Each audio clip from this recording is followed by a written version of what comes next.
प्रार्थना सभा में उपस्थित कोई भी साथी 2 मिनट के लिए, राजेंद्र जी रुकिए, एक संदेश देना है मैंने। पंजाबी जी 1 मिनट। पंडित जी की पुण्यतिथि पर इस प्रार्थना सभा में उपस्थित आदरणीय मेरे सभी साथियों और बहनों, आप सब लोग वो लोग यहाँ पर उपस्थित हैं जो पंडित चिरंजीलाल जी को उतना ही जानते थे जितना मैं पिता के रूप में जानता हूँ। उनका एक अपना व्यक्तित्व था, उनकी एक अपनी बात थी। ठीक कह रहे थे गोगी के अगर पंडित चिरंजीलाल जी की जैसी राजनीति रही है, अगर वैसी राजनीति अगर आ जाए इस देश में तो बहुत से कष्टों का निवारण कांग्रेस का भी हो जाएगा और देश का भी हो जाएगा। लोगों के प्रति प्रतिबद्धता से जीवन को जीना पंडित जी से कोई सीख सकता था। ईमानदारी, स्पष्टवादिता, किसी से न दबना, चाहे कोई कितना ही बड़ा नेता हो, उन्होंने अपनी बात जरूर कही। ये बातें कई बार क्या होता है, हम अपने नेता को खुश करने के लिए गलत बात कहते हैं। और सुंदरकांड में लिखा है, मित्र, वैद्य, सचिव और नारी जब अपनी हित को और प्रसन्नता को ध्यान में रख के राजा खुश हो जाएगा, मेरा हित हो जाएगा, जब इस प्रकार की सलाह देने लग जाएं तो ऐसे राज्य का शीघ्र विनाश हो जाएगा। ये सुंदरकांड में लिखा हुआ नीति वचन है जो कहा गया। इसलिए पंडित चिरंजीलाल जी 6-7 कितनी बार बने वो बात नहीं है, क्योंकि जितने दिन जिए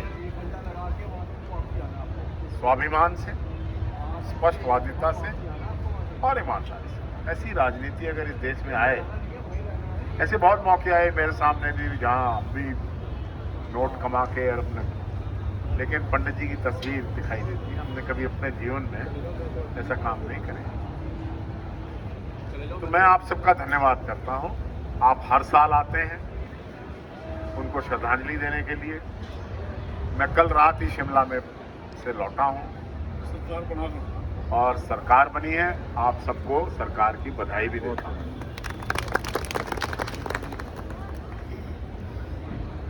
हिमाचल की ठंडी हवाएं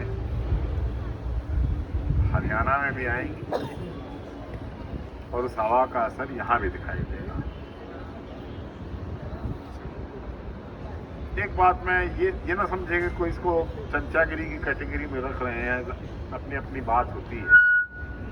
तो मैं भूपेंद्र सिंह हुड्डा जी का इसलिए विशेष रूप से धन्यवाद करता हूं कि इस कॉलेज का नाम, जो हरियाणा का सबसे बड़ा कॉलेज है, उन्होंने मेरे पिताजी के नाम पर रखा, जिससे उनकी स्मृति बनी रही। बहुत धन्यवाद। तो आप सबका बहुत धन्यवाद। बहुत लंबी बात नहीं। सभी कांग्रेस के प्रमुख नेता यहां पर हैं इस जिले के, जो नहीं हैं उनको संदेश हम देंगे। और मैसेज ये है कि राहुल जी आ रहे हैं।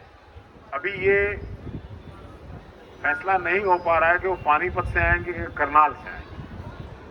दोनों परिस्थितियां बनी हुई हैं। कल ही मेरी बात हुई थी दिल्ली, और अभी ये फाइनल नहीं हुआ। तो हम पानीपत घरौंडा का रूट देख रहे थे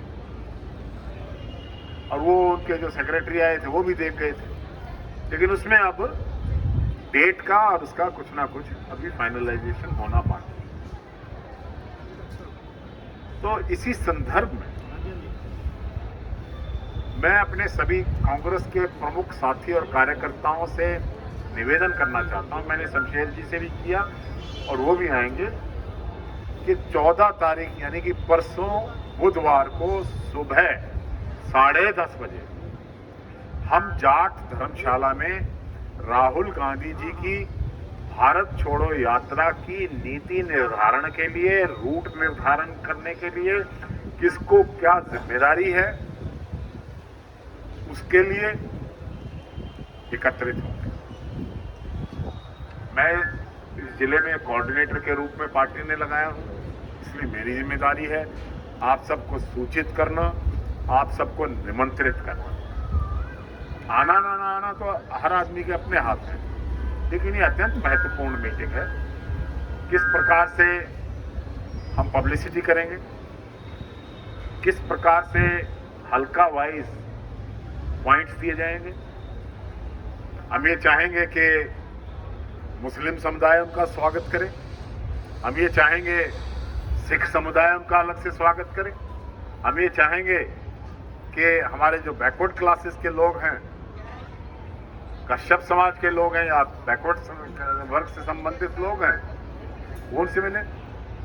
हम ये चाहेंगे कि वाल्मीकि समाज के लोग पंडित जी से राहुल जी से मिले, जैसे राहुल जी बड़े खुश हुए वाल्मीकि समाज के लोग उनसे मिले और अपनी समस्या। हम चाहते हैं कि रिटायर्ड कर्मचारी उनसे मिले, हम चाहते हैं रिटायर्ड फौजी उनसे मिले, हम चाहते हैं अध्यापक, प्रोफेसर्स, पढ़े लिखे लोग मिले, डॉक्टर्स मिले, हम चाहते हैं कि व्यापारी मिले, आड़ती मिले, हम चाहते हैं चावल के उत्पादक और चावल किसान मिले। बेरोजगार लोग बहुत हैं, हम ये चाहते हैं कि जहां से वो आए उस रूट पर इस सारी नीति के निर्धारण के लिए भाई कैसे होर्डिंग लगने हैं। अभी स्टेट मीटिंग है, स्टेट में हो सकता है सारे स्टेट का एक ही आ जाए, भाई यही लगाना है, ठीक है, उसमें आप अपनी फोटो ऐड कर सकते। इस प्रकार की कुछ बातें डिस्कस करने के लिए मैं वहाँ जब हम डिस्कशन करेंगे तो जिस साथी के पास फोन ना आए, जो मैंने पहचान लिए देख लिए, भाई आपके पास फोन नहीं आएगा। 14 तारीख को 10:30 बजे जाट धर्मशाला करनाल में, बुधवार को 10:30 बजे 14 तारीख राहुल गांधी जी की भारत छोड़ो यात्रा के कार्यक्रम के निर्धारण के लिए मेरी कोऑर्डिनेटर की जरूरी ड्यूटी जरूर है, लेकिन मैं कोई खुदा नहीं, सर्वे सर्वा नहीं, सबकी जिम्मेवारी, सबको बराबर के बांट के काम को और महत्व को सबको मैं जानता हूं। हम सब ने काम करना है, तो इसलिए कोई ये ना कहे कि मुझे संदेश नहीं मिला। जो यहां नहीं है हम कोशिश करेंगे उनको संदेश दें।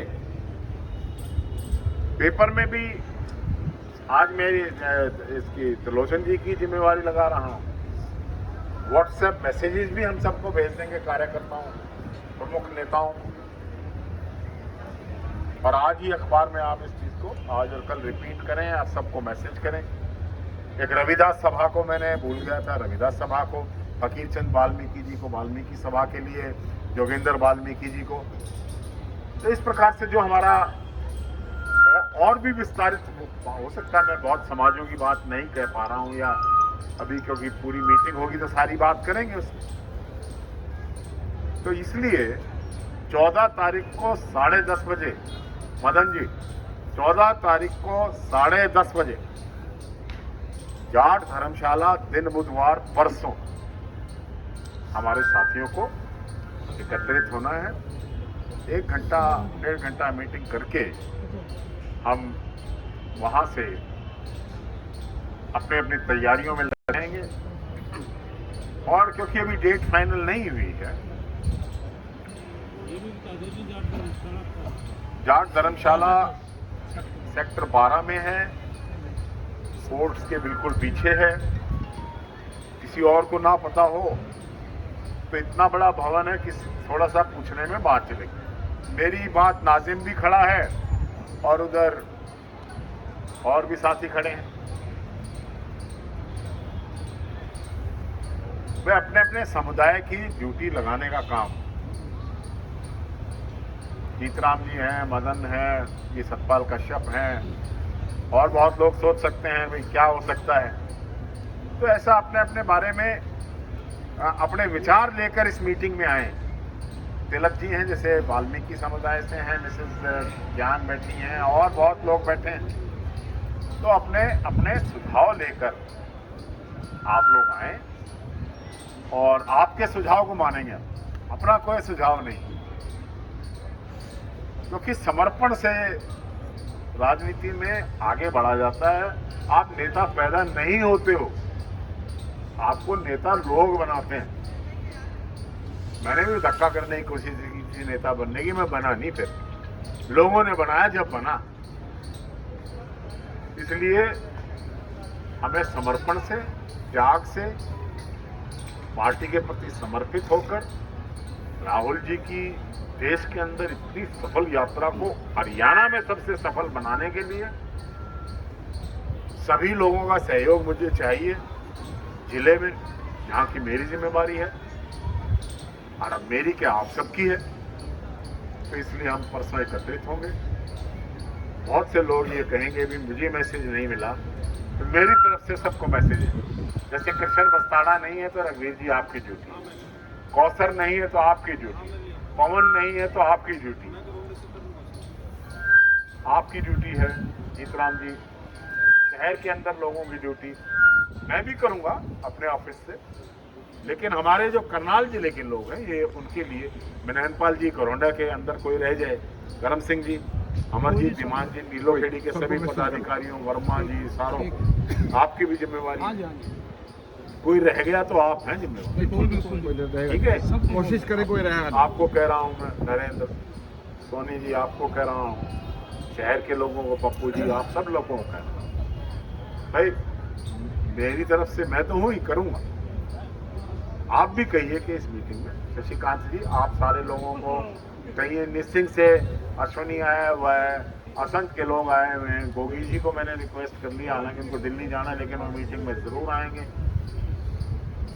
ये एक रूपरेखा बनाने के लिए हमने मीटिंग ये बुलाई है।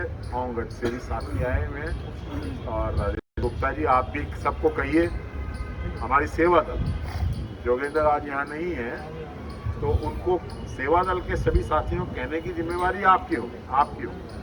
तो आपने निसिंग में जो साथी हैं अपने सबको कहने की जिम्मेदारी ले रहे हो आप? हाँ जी, आप ले रहे हैं?